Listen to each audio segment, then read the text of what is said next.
God, I guess you could say this puts the ass in assets. I think it's safe to say that pretty much every one of us has experienced some form of data loss. Accidentally deleting a file, a hard drive not working, a flash drive not working, your phone breaking. It is pretty much inevitable to us that we are going to experience some accidental deletion of something.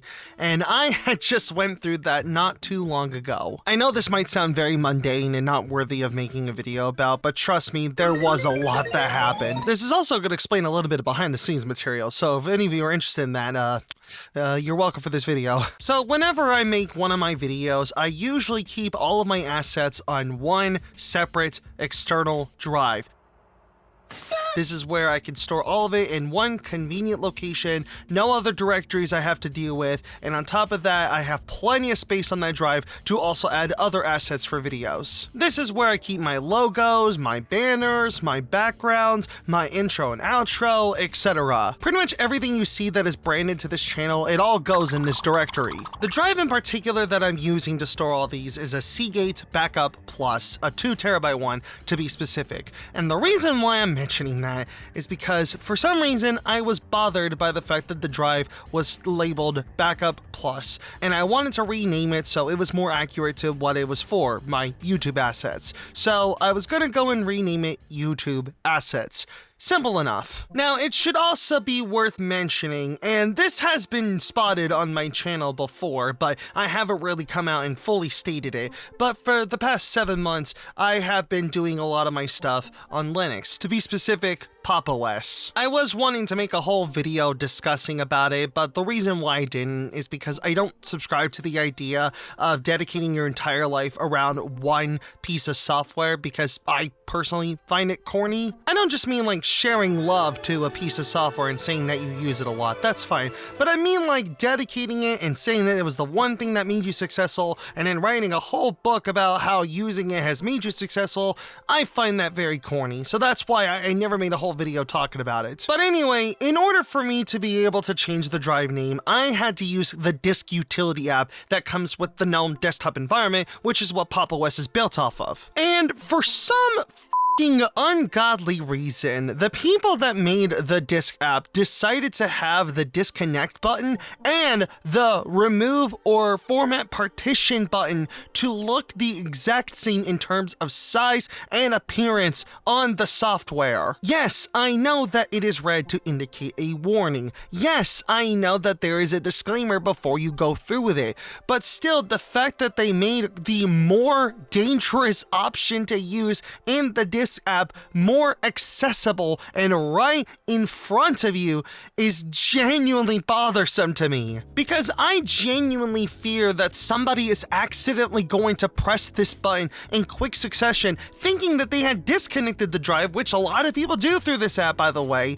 but instead accidentally formats the entire drive, which is exactly what happened here. So when I was going onto the disk app and clicked that button thinking I was disconnecting the drive so I could change the name of it and then click back in, all of a sudden, threat detected. It was cleared out, it showed that nothing was inside of it, and it had formatted back to 0. Oh God, I think I had just lost all of my video assets. This happened to me at 2 in the morning, and I was losing my shit.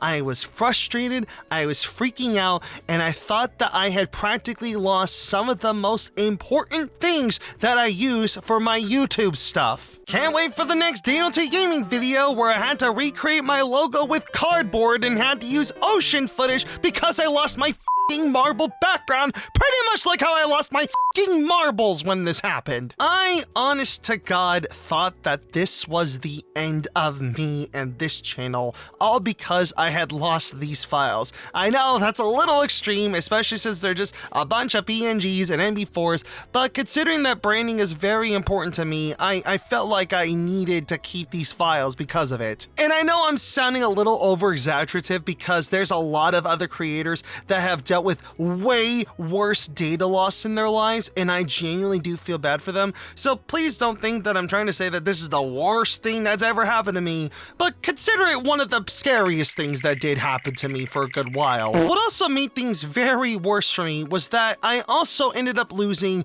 my entire music library for my videos.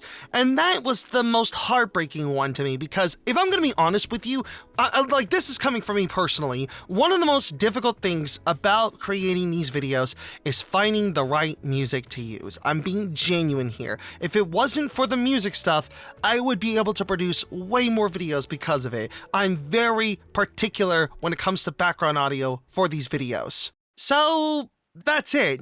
My entire drive was formatted, all my assets are gone, and I'm pretty much gonna have to start back at square zero with my branding. Right?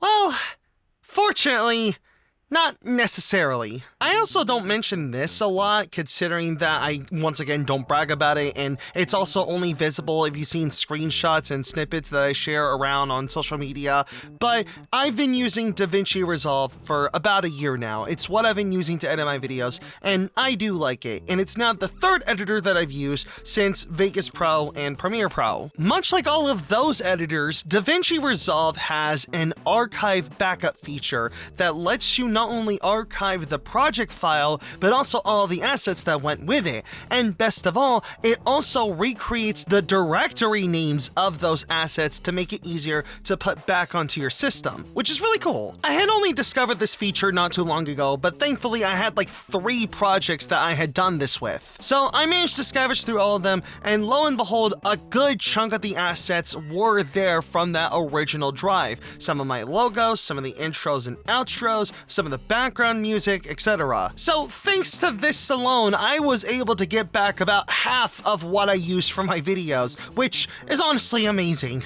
The only things that I did majorly lose were some of the streaming assets, which honestly I haven't really done streaming in a while, so I don't think any of you are going to be missing that, and a good chunk of the archived assets that I had used for my videos, like my old profile pictures and banners, which were honestly really emotionally hard-hitting for me. The fact that I lost some of those was really devastating, but fortunately some of the really old ones, like the 2016 logos, I had actually posted onto my Google Photos, so I was able to see them from there. Look at my old logo, oh my god. And also some of them I had sent to my friends through DMs on Discord, so I was able to retrieve them from there. And fortunately, with the way that caching works here on Linux, which I don't know if it's similar to other operating systems or not, but I was able to get a cached copy of all of the names of the songs that I had in that original folder, so that's great. I don't have to deal with trying to find all of those from memory. I think honestly Protogent is coming back to haunt me because I probably need that data recovery software.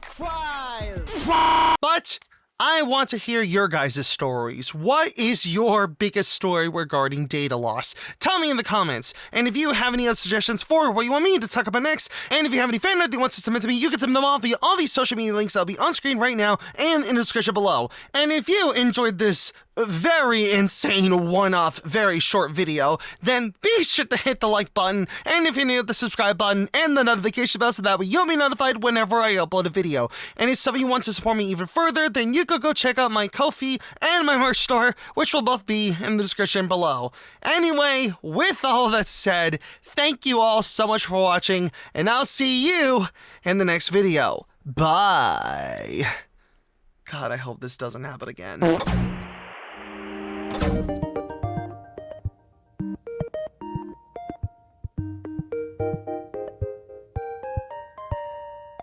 You